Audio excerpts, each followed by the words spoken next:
Coming to you from top secret field offices worldwide, brave men and women fight a battle for truth, justice, and good, clean data. These agents of change make up the Bureau of Records, Objects, and Standards. They are the Data B.R.O.S.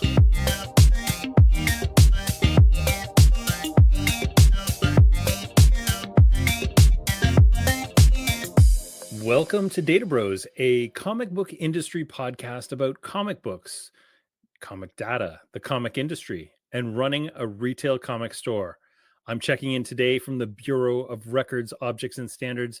I'm your special agent in charge this week, Brian Garside, and with me, our special agents, Jeff Figley. Jeff, bring in the intro music. Yeah, that's how we do it, right? And special agent Django Boren. Finally some music, Jeff. You want me to like play it live each time, right? Yeah. Like I think that's perfect. I'm really looking forward to the orchestral one live. Yeah. Oh yeah. I thought it's gonna be fun every week. A bunch of strings. We said here. 76 people, right? We're gonna have 76 people doing the orchestra. Yeah. I don't know how you're gonna fit them all into that room, but I'll do it in a different room that time. Oh, okay. Yeah. Okay. Yeah. Like You gotta future put episodes. like bongos and violins on the wall of this other room, or what? No, I'll keep my bongo in another room. Okay. All right, fellas, let's get started with Data B.R.O.Ification. This is like it's 3 weeks now. Jeff, you got that? Bro-Ification. Like I thought it was going to be recorded and we'd have it because I haven't seen it in my inbox. Okay, well, here's the thing. Django is a huge proponent of live music, so I was absolutely of the understanding it would be played live each time. Django says if it's not real, he doesn't feel it.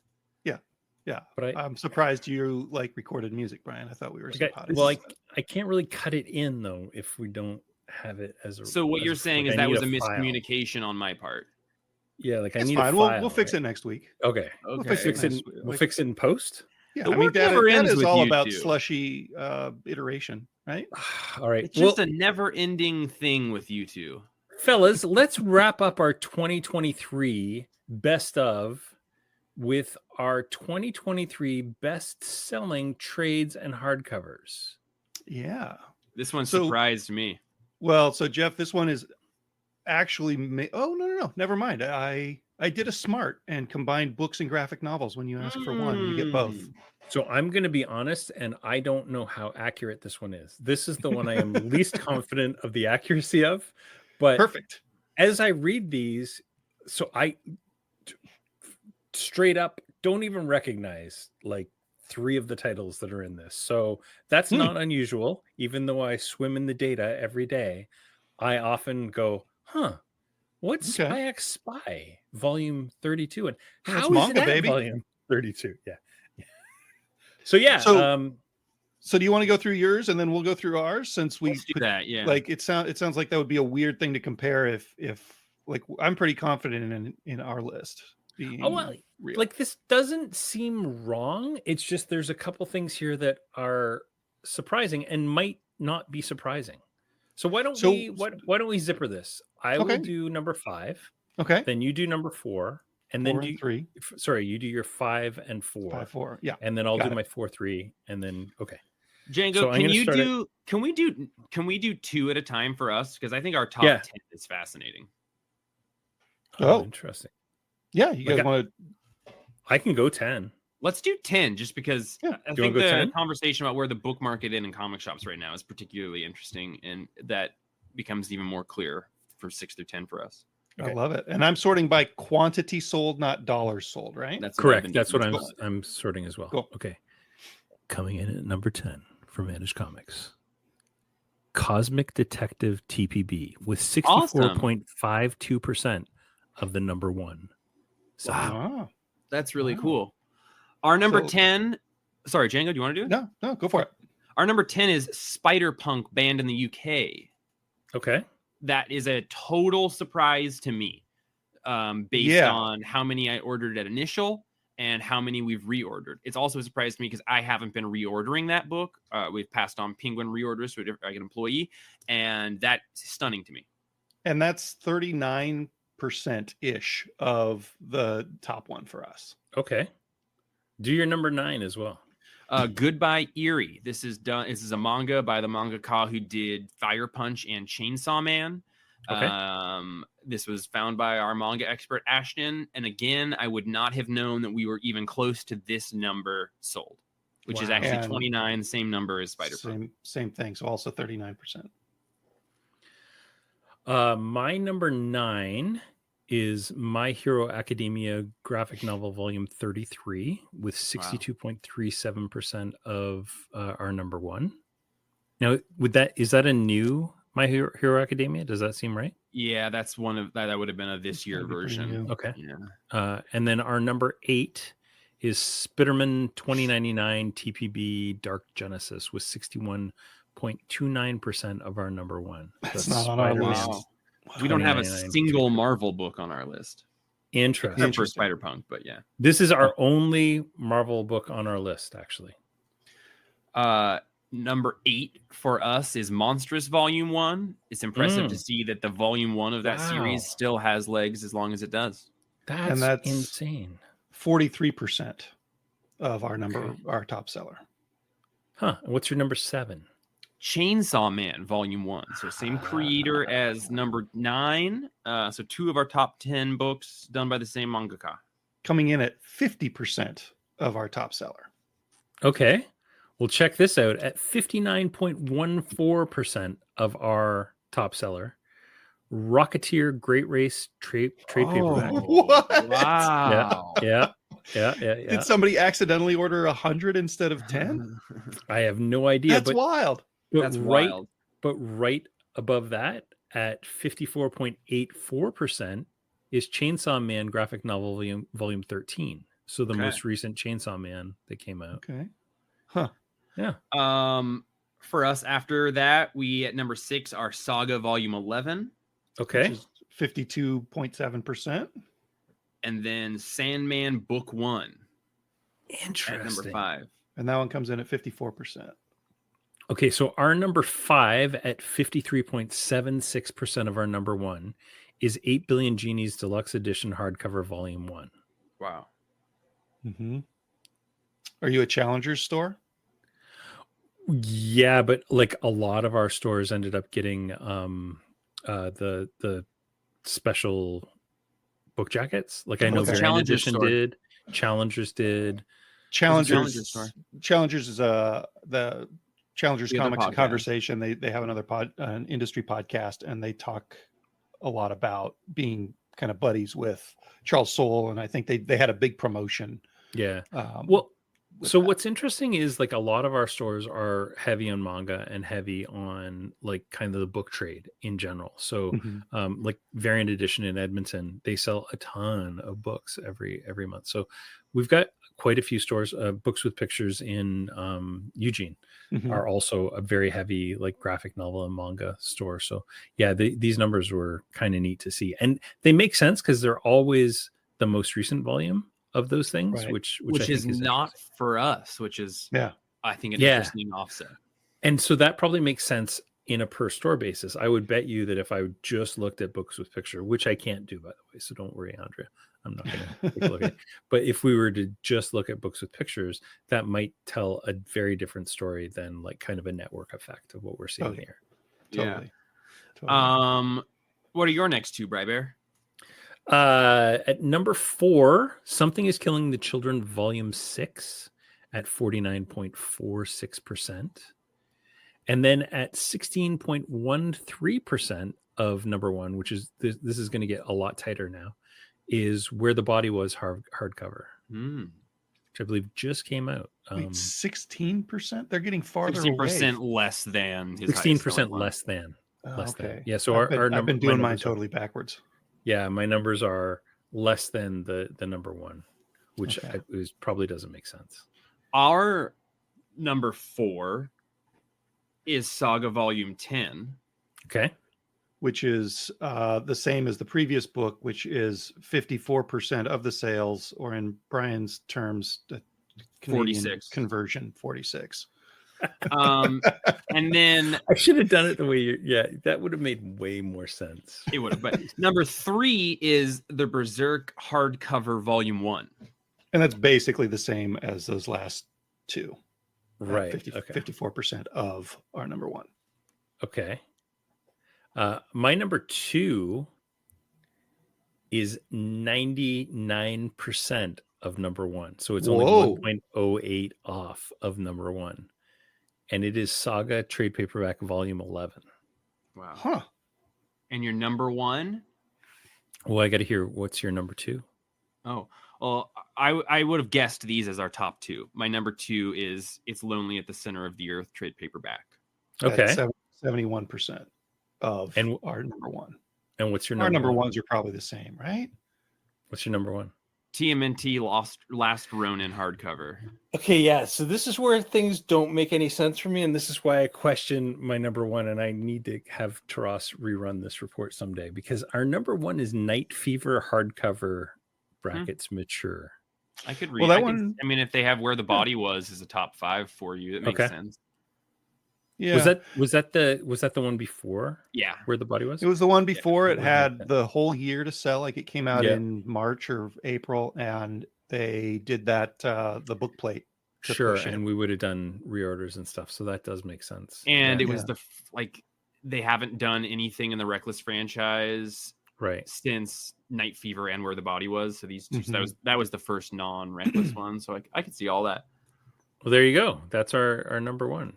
I think it's fascinating. There's so many interesting points there. I think the fact that 3 of our top 10 are manga is very interesting, and I wouldn't have guessed it. I think the distinction between volume number 1s and current volumes between our 2 stores or 2 systems is really, really interesting. I think it implies to me that there's more room for us to be stocking the newest volumes of manga series, but it also implies that that's not what people are looking for at our store. We're getting people getting turned on to things in volume 1s, which is fascinating. But then also It's Lonely at the Center of the Earth being our number 2. I would have guessed that. We just can't keep that in store. And then Last Ronin, I don't understand it, but every time I look at it, we're down to 1 copy of it. That makes sense. That thing sells like crazy across the board. I just noticed something, Jeff. I was scrolling down a little bit farther to see how long I'd have to go to find the next Marvel book that's in our top sellers, and it takes forever. But I just realized that How to Talk to Your Cat About Gun Safety has a new printing out, and we've sold. That would put that at our 3rd bestseller. That doesn't surprise me. I think that shout out to Tim Stoltfutz, who runs a couple amazing stores in Texas. We're a big fan of his, but every store has those books. And when we were there visiting him, he shared the anecdote that God is disappointed in you is something that he can never find a ceiling for. As long as it's put in a place of prominence in the store, it will just sell. He noticed that because there was not any out when we went in. And he found 3 copies, moved it to a place of prominence, and the next day when we went back in, they had all sold. That's amazing. How to Talk to Your Cats About Gun Safety is our sort of God is disappointed in you. You find that culture of your town, and there are just some things that will go forever. Yeah, that makes sense. Makes a ton of sense. We'll get you right back to the show after these important messages. Bob here. I wanted to bend your ear for a minute. Let's get some music going first. That's better. Let's talk about some of the shenanigans that our so-called chairwoman of the board of directors has been pulling of late, starting with this here podcast. Listen, in the words of my great-grandpappy, Turson Murphy, if you don't know about Murphy's apple juice, you don't deserve to have it in you. And that's why we don't do no podcast advertising. Why? The mere thought of it is enough to have my own dear old dad rolling over in his grave. And he's still with us. To recap, Murphy's ain't using some newfangled cockamamie fruit peel composted whatchamacallits to put our juice in. Nope. We're using the same bottles that we've been using for over 96 years. The bottles what brung us to the dance. Carrie can have her little marketing campaigns, but the buck stops right here when it comes to Murphy's apple juice. Remember the name Murphy's Apple Juice. It's the shape, not the taste, but it's also the taste, which is pretty dang good. You know what time it is? It's time to check in the sack of emails. Who did we hear from this week? Hey guys, episode 1 was awesome, and thanks for the shout out. It kept me warm while I did the cold, lonely work of FOC. Looking forward to episode 2 from Billy Flake, Director of Sales and Purchasing, Coliseum of Comics. Chad writes, "Hey guys, longtime listener here, smiley face. Heard the inbox hasn't been flooded with emails, so here's one. Our best-selling comics that were released in 2023, variants, especially the Alex Ross Timeless and Disney 100 variants, definitely boosted some of these first issues and special issues, including all covers and printings." Now, Chad goes on to list like 20 some odd titles, but we're just going to do the first 5. Number 1 was Transformers. Thank you, Kirkman. Number 2, Amazing Spider-Man number 26, 86% of Transformers. Number 3 was Spider-Man number 7, 82%. Number 4, Void Rivals number 1, 77%. Thanks again, Kirkman. And number 5, TMNT Last Ronin, Lost Years number 1, 72%. And he says, I can't believe how well this one did. We made a slightly longer list going all the way to 38 to see where Saga fell. Spoiler alert, number 37. And Marvel was 21 of those 38, and 1 is a facsimile edition. DC was 9, Image was 4, IDW 3, and Dynamite 1. Regarding Vault's efforts, I posted this on the Facebook retailer group, but here it is again, slightly updated, since it was discussed on the podcast. We've given away over 250 copies of Unnatural Order number 1. We've sold 28 copies of number 2 so far. 15 subs rejected it, but there are still 13 in other subs files that just might buy it. It's our second best-selling Vault second issue. Barbaric number 2 sold 40 copies across 3 covers. For Beyond Real, we've offered the second issue free if you buy a number 1. We've sold 24 so far. 19 subs have rejected it, and it's still in 8 subs as files. It's already our third best-selling Vault number 1, and that's not counting the free Unnatural Order number 1. After Barbaric number 1 and Nasty number 1. I'll call both situations a success for us, but as you mentioned, I can see diminishing returns on this. Happy to get free comics, but I really wish they wouldn't tell the world that we get them for free. Anywho, thanks for the podcast. That's from Chad Rivard, General Manager at Emerald City Comics. If you'd like your email to be read on Data Bros, drop us a line at podcast@databrosinc.com. Now let's get you back to the show. So let's get into a little bit of our industry yammer, fellas. Let's talk about series codes and trade paperbacks, since we're talking about trade paperbacks here. I know it feels like every distributor does this a little bit differently. And I know as part of the comic standard, which we'll talk about next week, that's what the kids in the industry call a preview or a tease, if you will. So we're going to talk a little bit more about the comet standard and what our recommendations for series codes are going forward. But in the meantime, let's talk a little bit about trade paperbacks and series codes. What are your thoughts on those? Broken. Fellas? They're broken. They are broken. Everything's terrible. Comics are dying. So what is awesome, and what the two of you and Comics Pro and the common organization has been doing at large has been trying to unify data, which a lot of that is barcode stuff, but a lot of that is then tied into series codes, issue sequence numbers.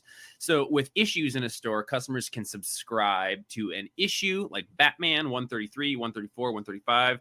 And what we get from that data, because it's in a series code that is all shared for that series and that cover of that series, you can see the sell-through history of how you sold on the previous 5 issues, so you can inform how you're going to be ordering the next one. Trade paperbacks function very similarly. They come out, but if you're trying to get the next Amazing Spider-Man volume, you can see how the previous volumes did, what they sold when they came out, how many were kicked back, etc. What we're seeing a lot right now, particularly from some companies more than others, is trade paperbacks being solicited to stores without a series code. What that means is that you can still order it just as easily as anything else, but you'd have to place it in the series that you want it to be in through either creating your own series code or trusting the ones that they've given you. Or you could not be changing it, which is what a lot of stores are having to deal with right now. What I think is fascinating is Marvel is a company where we see that problem a lot. We don't see graphic novels being added to series, so they look like standalone things. And the byproduct of that is that we don't sell as many of them because we don't know that we can be selling them, which I think ties into our top 10 lists of only having one Marvel book in there. The other thing that's happening is they're sometimes sharing a series code with the periodical, which is when you see, like, when you're getting ready to place your order and you're like, oh, why is this prompting me to order 30 copies of the Venom trade paperback? Correct. It's because seeing that in Marvel as well. Yeah. They've merged those together. And from my understanding, at least from the Penguin Random House side of where the data is coming from, that's kind of a standard for the book industry. Yeah. You know, they treat it as more of a family code than a format code. And you're supposed to be looking at format and series code to sniff out what it is. Which sucks because Penguin Random House doesn't currently provide us with a format code. So we just know that it's a trade paperback and not a treasury size trade paperback or a hardcover. So yeah, with Managed Comics and particularly our Geek Fetch database system, which by the way, Django, I've mentioned a number of times that for a small retainer, you can have access to that data.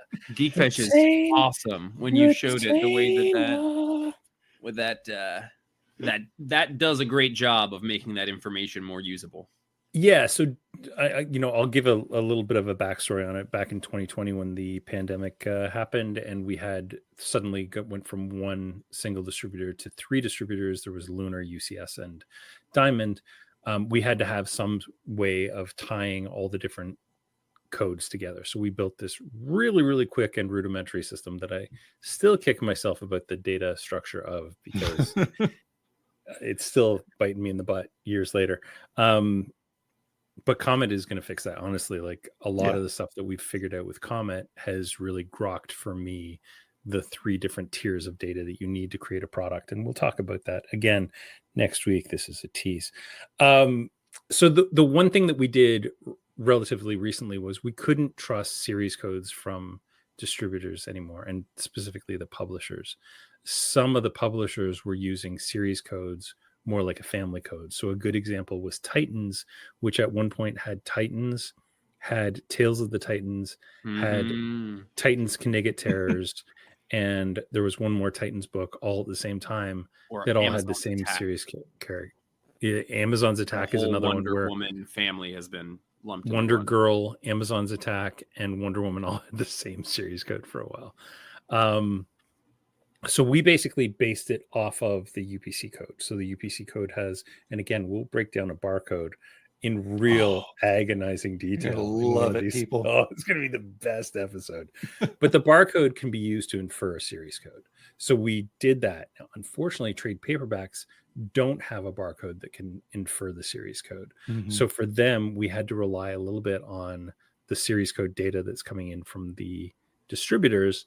And then we married that back to the series codes of the comics. And what ended up happening, unfortunately, for about 2 months is that all of the comic series codes got tied into the trade paperback series codes.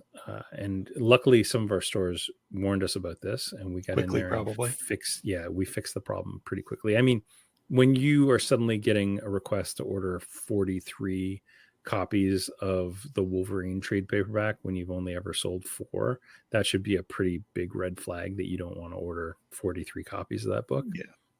Yeah. So yeah, we really quickly kind of resolved that issue and got things under control. But it has resulted in a couple of stores, unfortunately, ordering 10 copies of the Treasury version of Darth Vader Black and White, which is the second time I believe that book has come out. Because it came out originally as a trade paperback. That's great for sales for the publisher, but it's not real. It doesn't indicate real demand. It doesn't help the stores that are accidentally buying it, and it could cripple those stores, right? Like that is a significant outlay of money. We're talking probably $200 that you're outlaying for that many copies. 100%. So yeah, that type of data is super important in like day-to-day operations at our store. I'm sure there are plenty of shops that, do it by feel and don't rely on these series codes. But I think everybody who's using a computer system can really use that information to streamline their day and spend more time reading and selling comics. So we're probably preaching to the choir, or maybe I just say these things a lot. I don't know how many people around me hear me say those exact same words as often as I say them.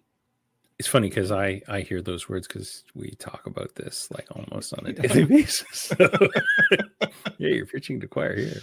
Yeah, but with any luck, the comment standard is gonna help clarify that. I don't think any of that is being done maliciously by the publishers or the distributors. Totally, I think it's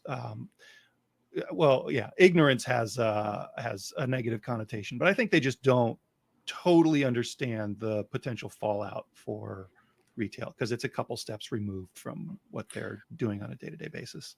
And I know that like when we spoke with publishers and distributors during the whole comment meetings, there was a lot of light bulbs that went off in the very beginning when folks saw like, oh, you use that data that way? You shouldn't use it like that. Right. Or like, no, you shouldn't provide it like that. Well, or just name it something different. Give us both, exactly, and we can decide the best way to use it. Yeah, and that's the best part is like we discovered accidentally that there's some really cool data out there that we could be using. Like a family code, I think, would be super valuable. Like you talk about your auto subs. God, this is almost a shortcut to your auto subs, right? Yeah, absolutely. Yeah, like we discussed last week before we had music for this podcast. Right. The making those connections, like anything we can do to automate and give hints to the human who's making those decisions in our store is an advantage that we have. Brian, your store that made that error with the Darth Vader, how was it resolved? Did they pay a repacking fee and have it sent back to the distributor? Did they keep it? Yeah, I'm not sure. The last that they had said was that they had been refused to take it back, so they were gonna. I just bring it up. It's an interesting spot, like where comic shops are. Like if we order stuff erroneously like that, we are stuck with it a lot of times. Absolutely. Yeah. Right after the Blue Beetle trailer came out, they did the cool thing where they showed 3 covers of paperbacks at the end of the trailer, and it was like, hey, these are the stories you want to read Blue Beetle. And I was like, okay, well, last time this happened with Supergirl, they immediately went out of stock. So like I was in a movie theater and I saw that trailer and I went on my phone, went to Paint or Lunar, ordered all 3 of those covers that were available, didn't even look too heavily at it. And then when they showed up, we had gotten 10 copies of one of the paperbacks, 10 copies of one of the paperbacks. But the Infinite Crisis, which is the only one that they showed and the only one that they had available to order, was actually the $100 omnibus of Infinite Crisis, or maybe $125. It's a big boy. It's a real big boy. Yeah, I just bought that this year. Oh, like we could have given you half off. Yeah. It put shops in a terrible spot because it wasn't something that we could really afford to send back to them, but also we still have half of them. It's comic shops are so fragile, that something like a series code being messed up and you ordering a thing, or just being dumb like me and looking at a picture and assuming that was the thing, like put us like 10 copies of a $125 book is like $500 cost. Exactly. That is a so check, it's a huge amount of money. And fortunately, like those errors happen seldom enough to us that it wasn't, world ending or anything. But I'm just curious. That's tuition that we can pay. It's going to be 3 years before one of us forgets that lesson and does it again.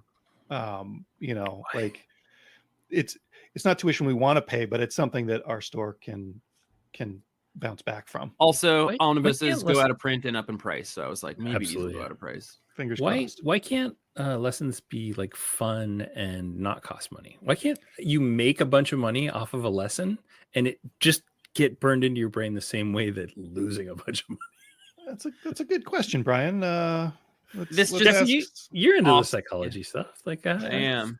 This just offsets the time that we accidentally got sent 10 copies of the J. Michael Straczynski Amazing Spider-Man omnibus and kept them around, and then it went out of print and went up to like $300 or $400. And we got to sell some of them in the pandemic for that. Yeah. There you go. That's karma, I think, is what they call Adventures in retail, everybody. Well, that kind of winds down industry. Now, will we have like a extra for industry Yammer too, Jeff? Is there going to be like Yeah, it's the intro one for the Yams, except it's reversed. Is it's like backwards? Is the tape reversed, or are you playing it backwards? Or the musician? Okay, tape's reversed. Is it going to be like a full, like the extended cut is 15 minutes, like the average Tool song, right? Just like a 15. Yeah. Let's pull up what the average Tool song length is. 8 minutes. So I saw a Tool recently, data, and literally, did you really? Yeah, and literally every song was 15. They did 9 songs and were on stage for 2 hours and 40 minutes. The average song is 6 minutes and 3 seconds. Did you have a good time at the show? That's if you don't listen to the current album, which is like 12. No, it was great, but there was one point where I actually thought that I may be in purgatory, because the sounds were hitting me in a way, like the way that they kind of reverberate were hitting me in a way that it was actually physically painful to me, and it had gone on for 12 minutes. And you gotta be careful with how much acid you take before a Tool show. I looked at my buddy and I was like, are we in HE double hockey sticks right now, or is it just me? He's like, no, this sucks. This is terrible right now. All right, let's get into shop talk. So this is going to be the piano, like it's a little ding ding ding ding ding. No, this is just a Tool cover song. Oh god, no. I love Tool. My favorite band. I'm glad we've zeroed in on that. Django's had a long-standing make fun of Tool thing with me, and I'm glad that, I don't know if he told you or if it's just universal that people hate Tool, but this is perfect. So Tool is my third favorite Maynard band. It goes Pussifer of the 3 he has, and then Tool. Yeah, so yeah, I love Pussifer. They're my favorite band. Yeah, let's a little bit. Let's talk a little Top Shop. Top Shop. That's a Tool album. So we're going to talk about your number 1 shelf and your new this week and your new last week shelves. Oh yeah. So this is big. Yeah, this is a big change in our store. This was inspired by a shop I went to in I believe it was Santa Fe, New Mexico, and they had a display that was just recent number 1s, and then they also had their wall books and everything on for series that have come out recently. But the recent number 1s shelf tickled my brain in a way that I have kind of been digesting and discussing. Like, we've been talking about this for a while, right, Jeff? Like, well, yeah. So probably context, the way that our store runs is we have several walls that are divided largely by publisher, Marvel, DC, and then anything smaller than that. And it has all of the books that we order shelf copies for on.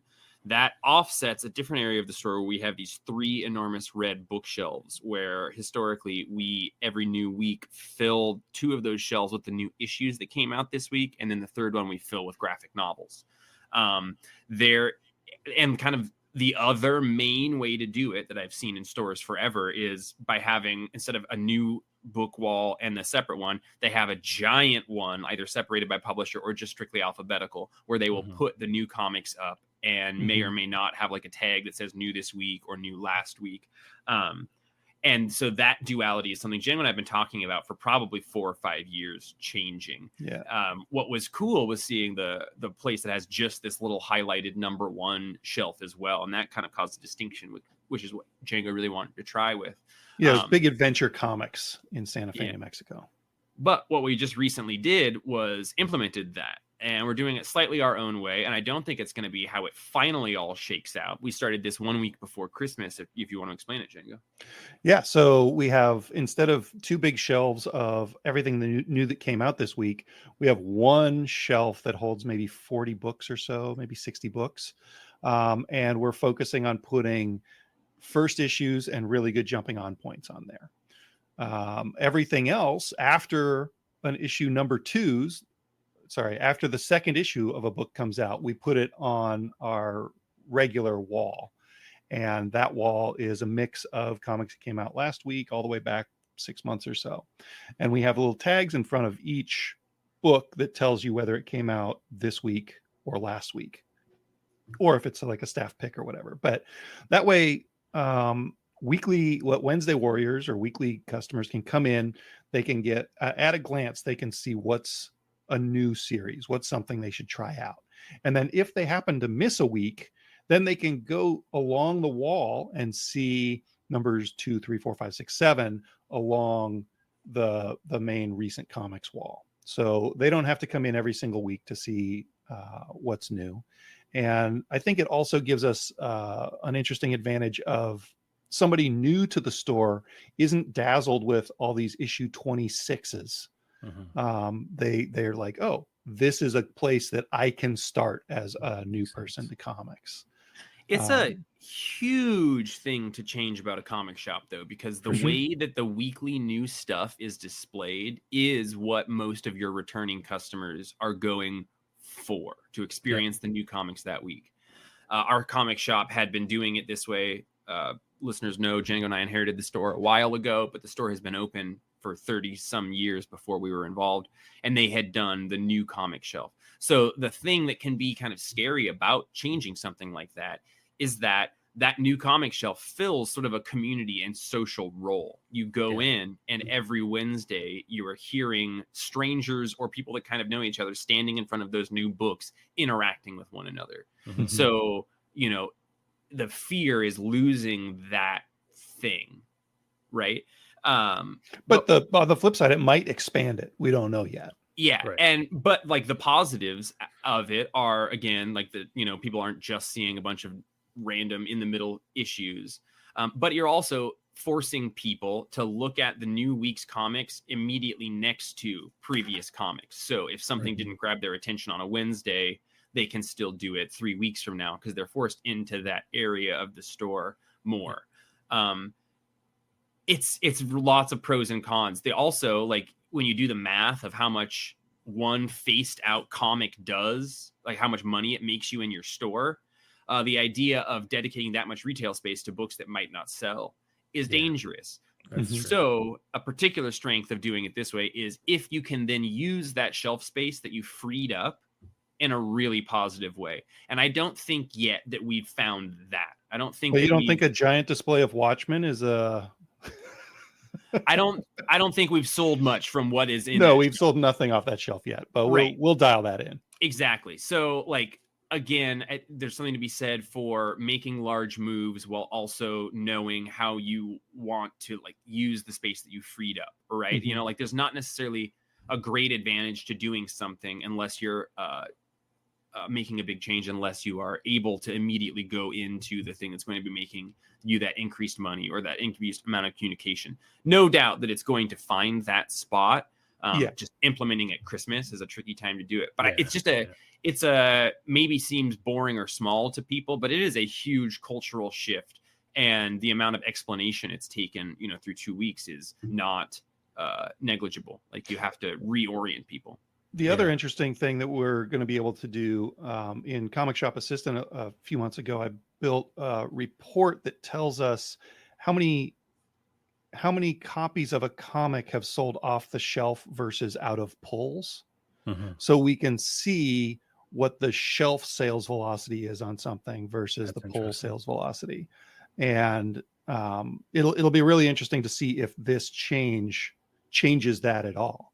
If it doesn't change it, cool. If it changes it in a positive way and we sell more off the shelf, even cooler.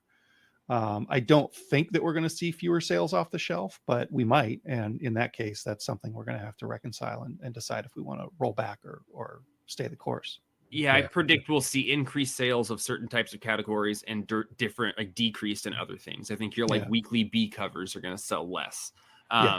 But if you're listening and you run a comic shop, or you are a customer at a comic shop and you are familiar with one of those two ways of racking books, or if you've tried multiple ways, what worked for you and what didn't work for you, or what were the reasons that you didn't want to do that, or what pushed you towards making a shift like that? What do you do that we haven't even considered yet? Yeah, we love hearing that stuff. So please give us your feedback. And if you're on, like, a social media and you post that, then let's create a new tag right now, hashtag Data Bros, and tag us in it and show us, show off your store, show us what you've done. I was wondering, can you guys take a couple pictures and put them on the Comics Place Instagram, and I'll include it in the show notes? Do you think that'd be definitely possible? Yeah. How we're racking new week's books. Yeah, we'll show kind of what that looks like. Maybe you can I'll Photoshop a more accurate sign in there. There you go. And we'll do a whole rack of how to talk to your cat about gun control too. Yeah. There's one of those in there as well. All right, guys, that's going to do it for this week. Listen, we went a little long. It's 37 minutes and 36 seconds. I think I can cut a little bit out to try and get us closer to a tight 30, but this was a great conversation. Thank you to everyone who is listening. If you want to send us a message, Jeff, how do they do that? They can send us an email to podcast@databrosinc.com. That's right. That's podcast@databrosinc.com. And where can they find you guys on the socials and various places? Django? I've been gliding through the Mysterium lately, so it's hard to track me down. But you can always get me at jeff@thecomicsplace.com or at Jeff-Figley on Venmo. And I'm... I love the Venmo. You can just search Django Boren on most social media. If you're lucky, you can find me on Be Real, and you can get little snippets of my code as I take pictures of it every single day because I'm always sitting in this chair. And how do people get to the far side? You can follow pretty good TikToks on TikTok. Oh, I forgot about that. Yeah, pretty good TikTok videos, I think, is the handle for my TikTok. It's my favorite. It's the only reason I subscribe to TikTok. That's the only thing and we would be remiss if we didn't include a shout out and thank you to Murphy's Apple Juice for being the first sponsor for Data Bros. For sure. Murphy's Did Apple they Juice. Venmo you? They Venmo'd me 30% of what it's supposed to be, which is sort of some of the contention that's going on with us and Murphy's Apple Juice. That's why we haven't mentioned them for the last 2 episodes, because even I just feel like sponsor. It's a good faith act to say, we appreciate your support, Murphy's Apple Juice. It's not the taste, it's the shape, but it's also the taste. Bob Murphy, if you could give us a quick email to podcast at Data Bros Inc. and tell us kind of what's going on with our ongoing sponsorship, we'd really appreciate it. So we're assuming positive intent for now. Yeah. All right. And your side project is, or your special project is? Our side project, the thing that Jeff and I just kind of pick away at in our spare time, Brian. That you did for 17 hours. Intro music. Comic shop assistant, web-based comic book retail software, point of sale, manager, messenger, reporter, order machine. Common shop management made easy. That's right. And when I am not co-hosting a podcast with these two fine gentlemen, I'm running Managed Comics, and you can find us on all your social medias at Managed Comics. That's on Instagram, Facebook, and YouTube. And we do and also I don't know what Be Real is, but I'll figure that one out. And God, I'm getting older by the day, guys. I'm getting older by the day. Hey, you were at a Tool show recently. Oh yeah, it's true. That same week, I was also at a Depeche Mode show. So, and that's going to do it for us this week, folks. Tune in next week. See you next week. Bye, Datas.